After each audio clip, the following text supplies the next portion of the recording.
ناظرین، کل کے پروگرام میں نے ذکر کیا تھا کہ صدر مملکت آصف علی زرداری کو خاص ٹاسک دیا ہے سندھ کے وزیر اعلیٰ مراد علی شاہ کو منانے کا، اور انہیں میں نے جیمز بانڈ 007 کا خطاب دیا تھا۔ یقیناً وہ جیمز بانڈ 007 ہے، کیونکہ کل کے پروگرام میں نے کہا تھا کہ وہ رات 12 سے صبح 4 کے درمیان جو ہے وہ ان کے ایک VVIP ڈیوٹی لگائی گئی تھی پولیس کی جانب سے ان کے آمد کے لیے کہ وہ آ رہے ہیں کراچی میں، لیکن حقیقت اس کے برعکس تھی۔ بعد میں وہ انتظام ڈیوٹی جو ہے وہ منسوخ کر دی گئی تھی۔ اطلاع یہ ملی ہے کہ وہ پچھلے 20 دنوں سے جو ہے خود بلاول ہاؤس میں انتہائی خاموشی اور انتہائی پراسرار طور پر ٹھہرے تھے یا ٹھہرائے گئے تھے، یا کہ انہیں روکا گیا تھا تمام تر نقل و حرکت سے،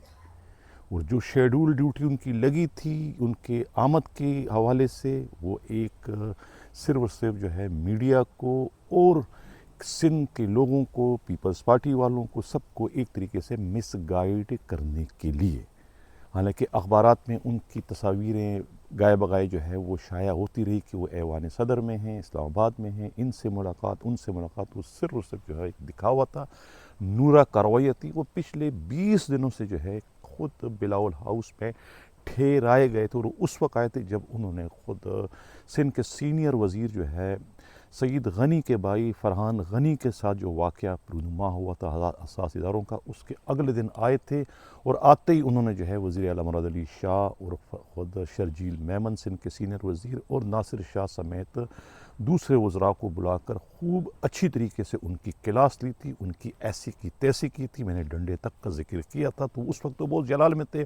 بہت مشتعل تھے، اور اس کے بعد خبر یہ بھی آئی تھی کہ ان کے صاحبزادے بلاول زرداری نے بھی جو ہے اس بیٹھک کا حصہ بننے سے انکار کر دیا تھا، جو کہ خود سندھ کے وزیر اعلیٰ اور سندھ کابینہ میں ری شفلنگ کے حوالے سے تھا۔ بعد میں جو ہے خود بلاول زرداری اچانک اسلام آباد روانہ ہو گئے تھے۔ بعد میں خبر یہ آئی کہ اگلے دن جو ہے خود آصف زرداری بھی اسلام آباد چلے گئے، لیکن وہ گئے نہیں تھے، وہ اسی دن سے جو ہے وہ کراچی میں تھے، اور پورے 20 دن انہوں نے کراچی میں گزارے، اب جا کر جو ہے وہ اسلام آباد چلے گئے ہیں۔ تو میں نے اس لیے انہیں جیمز بانڈ 007 کا خطاب دیا تھا۔ پراسرار مشن کیا تھا وہ خدا بہتر جانتا ہے، لیکن کہا یہ جا رہا ہے کہ انہیں اب ٹاسک دیا گیا ہے خود اپنے ہی بے لگام، اپنے ہی بپرے ہوئے، اپنے ہی مشتعل، یا دوسرے معنوں میں اپنے ہی باغی وزیر اعلیٰ مراد علی شاہ کو ایک طریقے سے منانے کا، راضی کرنے کا، یا انہیں ڈرانے دھمکانے کا، یا انہیں پھر آئینہ دکھانے کا۔ اب جو آپ کو تو پتہ ہے کہ یہ جو سیاستدان ہوتے ہیں ان کے بیانات کچھ اور ہوتے ہیں، حقیقت کچھ اور ہوتی ہے۔ ہر جو ہے وہ تردید میں جو ہے وہ تصدیق، اور ہر وضاحت میں جو ہے وہ ایک کڑوی اور تلخ حقیقت جو ہے وہ مضمر ہوتی ہے۔ اب وزیر اعلیٰ لاکھ کہتے ہیں کہ میرے کوئی قریبی رشتہ داروں کے خلاف، دوستوں کے خلاف کوئی کارروائی نہیں کی گئی، کسی نے کوئی اس کو نہیں اٹھایا، یہ نہیں اٹھایا۔ سب کو پتہ ہے کہ اعجاز قاضی کون ہے، کیا کیا انہوں نے انکشاف کیے، کوئی 39 پراپرٹیز کا کہتے ہیں کہ انہوں نے انکشاف کر دیا ہے مختلف ممالک میں، خود جن کا تعلق جو ہے وہ بالواسطہ یا براہ راست جو ہے خود مراد علی شاہ کی فیملی سے جا کر بنتا ہے۔ تو اب وہ لاکھ اس کو انکار کرے، لیکن حقائق نہیں چھپ سکتے، حقائق اپنی جگہ پر برعکس ہے۔ اب وہ یہ کہہ رہے ہیں کہ بھئی یہ جو کیس لگا ہوا ہے ڈوئل نیشنلٹی کا، تو یہ کیا وجہ ہے کہ وہ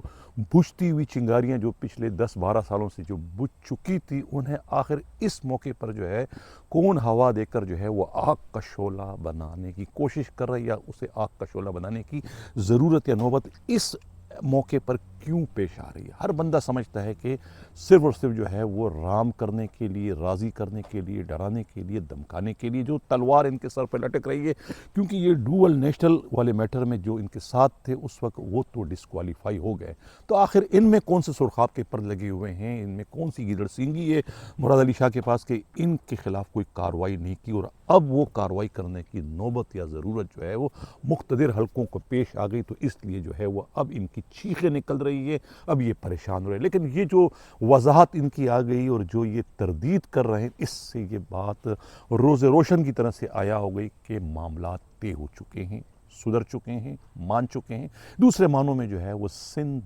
دھرتی کے پیٹھ پر چھرا گھونپنے کے لیے ذہنی طور پر تیار ہو چکے ہیں، یعنی کہ بغل میں چھری، منہ پہ رام رام. یہ رام رام ہی تو کر رہے ہیں کہ جی کچھ بھی نہیں ہے، ہمارے کوئی ساتھی نہیں پکڑے گئے، کوئی قریبی دوست نہیں پکڑے گئے. سلیم بجاری کی چیخیں نکل گئی، انہیں جو ہے وہ یعنی کہ رونا آ رہا ہے کہ یہ مشکل وقت بھی جو ہے وہ مراد علی شاہ کی وجہ سے دیکھ رہے ہیں، جس کی وجہ سے طوطے کی طرح سے انہوں نے سب کچھ کہہ دیا مراد علی شاہ کے متعلق جہاں انہوں نے کہنا تھا. اب وہ لاکھ کہے کہ جی وہ تو کہیں نہیں گئے، کسی نے اس کو ہاتھ نہیں لگایا، لیکن پتہ سب کچھ ہے مراد علی شاہ کو کہ کتنا گھیرا میرے خلاف تنگ ہو چکا ہے اور میں کسی وقت بھی جو ہے وہ جیل کی ہوا کھا سکتا ہوں. یہ سب کچھ انہیں پتہ ہے، لیکن اب ظاہر ہے کہ فیس سیونگ کے لیے، اپنی جو ہے وہ لاج رکھنے کے لیے، اپنے آپ کو بچانے کے لیے، اپنے سیاسی قد کو برقرار رکھنے کے لیے انہیں یہ سب کچھ جو ہے وہ کہنا پڑ رہا ہے. لیکن یہ سب چیزیں واضح ہو جائے گی. اب N F C award meeting ہونے جا رہی ہے، اس میں یہ کیا کہتے ہیں، اسی طریقے سے سلطان راہی بنتے ہیں، اسی طریقے سے جو ہے قانونی پوائنٹ کو ریس کرتے ہیں جس طرح سے کرتے چلے آ رہے ہیں، یا کہ بالکل بت کی طرف سے، اسٹیچو کی طرف سے بیٹھ کے ایک فوٹو سیشن کر کے واپس تشریف لے آئیں گے. اندازہ ہو جائے گا آپ لوگوں کو. اور 6 کینال جو دریائے سندھ میں بننے جا رہے ہیں، بن رہے ہیں کہ نہیں بن رہے ہیں، اور دوسرے جو خود کچھے کی زمین جو جن کو دی گئی ہے وہ کیا اس پر کوئی آواز اٹھتی ہے نہیں اٹھتی ہے، یہ ساری چیزیں جو ہے 2-4 دن میں 2-4 ہفتوں میں جو ہے واضح ہو جائے گی. یہ تھا اس وقت کا ہمارا گرما گرم وضاحتی پروگرام. اسی کے ساتھ چاہتا ہوں اللہ حافظ.